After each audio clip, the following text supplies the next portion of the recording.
sabemos es una gota de agua, lo que ignoramos es el océano.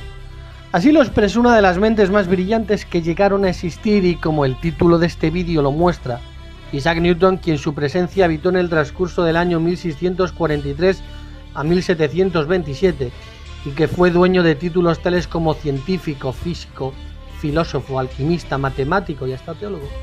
Fue dueño del descubrimiento de la ley de la gravitación universal y estableció las bases de la mecánica clásica mediante las leyes que llevan su nombre.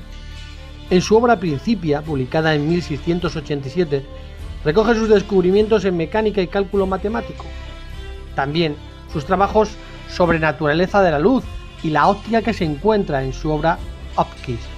Además, conocido por leyes de la dinámica, teorema, leyes de la cinemática, teoría corpuscular de la luz, desarrollo de cálculo diferencial e integral.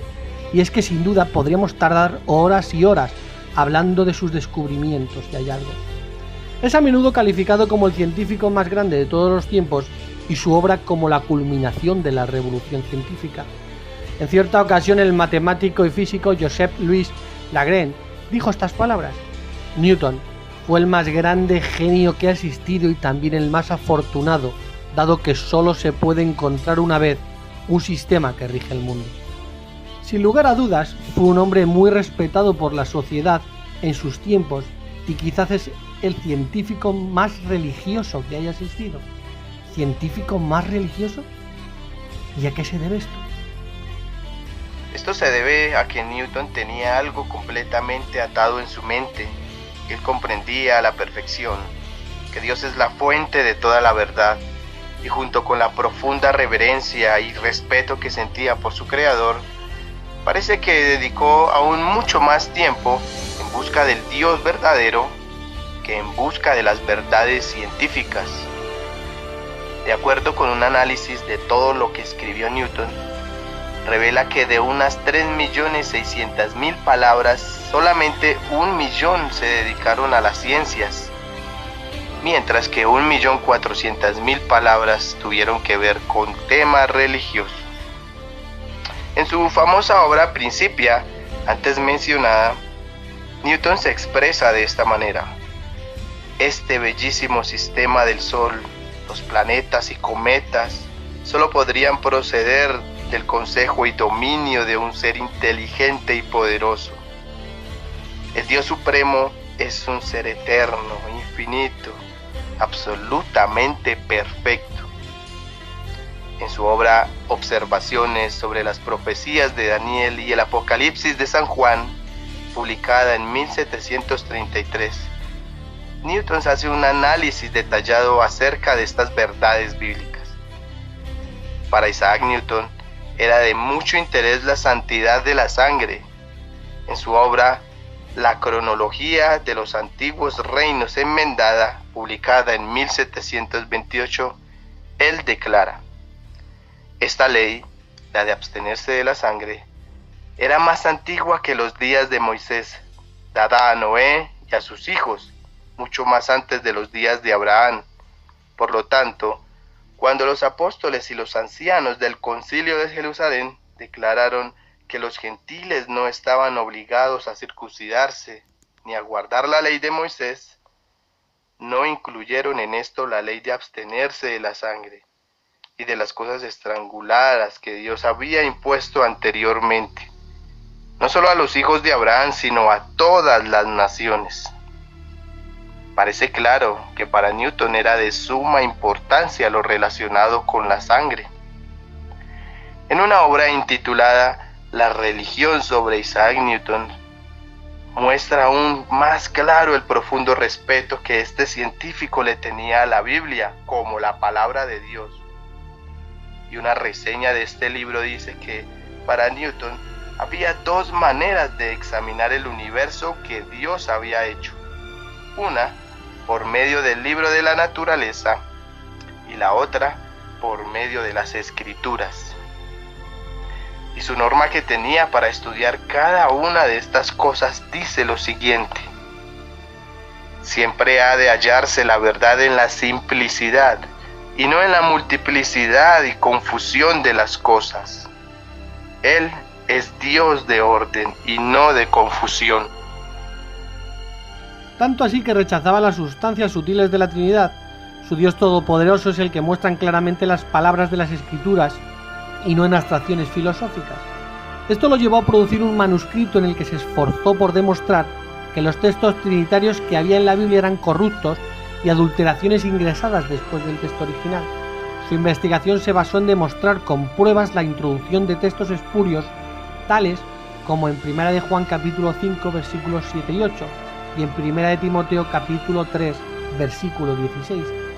En su obra de Erupción Bíblica, un relato histórico de dos notables corrupciones de la Escritura, publicada en inglés en 1754, 27 años después de su muerte, en esta reposó toda la evidencia textual disponible de fuentes antiguas sobre estos dos pasajes bíblicos.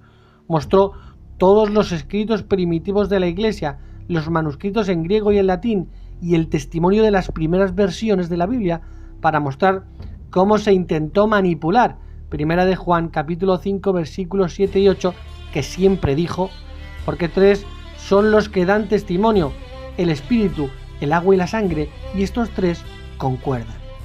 Mientras que en la versión bíblica del rey Jaime, editada por el rey protestante Jaime I de Inglaterra en 1611, ahora decía, tres que dan testimonio en el cielo, el Padre, el Verbo y el Espíritu Santo, y estos tres son uno.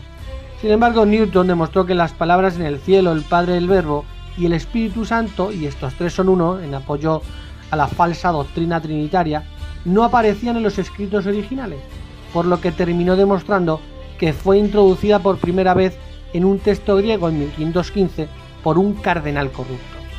De hecho, este texto solo aparece modificado en alguna Biblia protestante. Por ejemplo, las Biblias católicas lo vierten así, pues tres son los que dan testimonio, el espíritu, el agua y la sangre, y los tres convienen en lo mismo. Otro texto que intentaron modificar los traductores de la Biblia del rey Jaime fue 1 de Timoteo capítulo 3 versículo 16, que dice según la versión del rey Jaime, y si controversia es grande el misterio de la piedad, Dios fue manifestado en la carne. Si se vuelve a comparar con la Biblia católica de Jerusalén, vemos que la palabra Dios no aparece. Él se ha manifestado en la carne, rehabilitado por el Espíritu y glorificado. Newton también demostró cómo mediante una fraudulenta manipulación en el texto griego se insertó la palabra Dios para hacer que la lectura fuera Dios fue manifiesto en la carne. Pero terminó demostrando que los escritores primitivos de la Iglesia no sabían nada del texto, pues en el siglo IV, cuando se debatió si Jesús era Dios, nadie lo usó.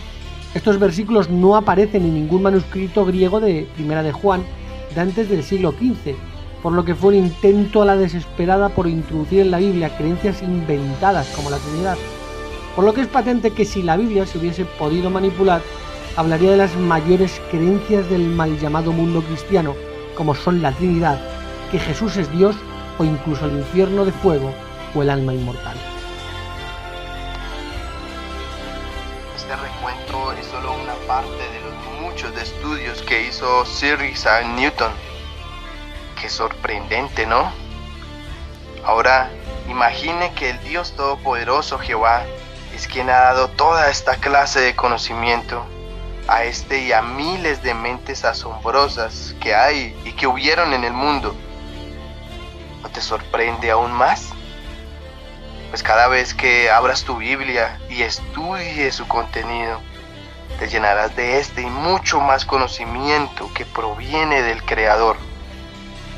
Toda escritura es inspirada de Dios y provechosa para enseñar, para censurar, para rectificar las cosas, para disciplinar injusticia y para que el hombre de Dios sea enteramente competente y esté completamente equipado para toda buena obra.